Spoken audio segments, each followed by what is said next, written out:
আমি মোহাম্মদ জাহিদুল ইসলাম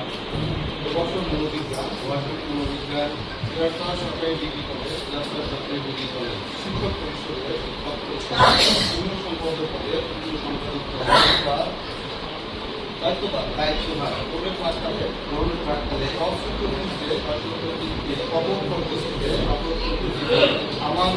আমার উপরে সম্পৃক্ত দায়িত্ব আমি আইনগতভাবে কুশলতার সাথে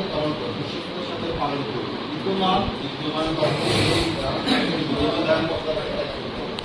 কর্তৃপক্ষের ন্যায়ানুগ আদেশ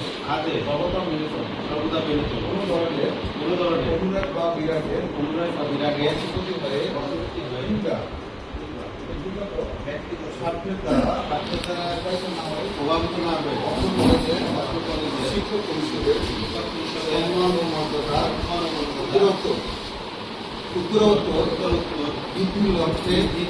সহকর্মীদের সঙ্গে পূর্ণ সম্পর্ক বজায় রাখে এবং শান্তিভাবে কলেজের উন্নয়নে নিজেকে নিয়োজিত রাখে।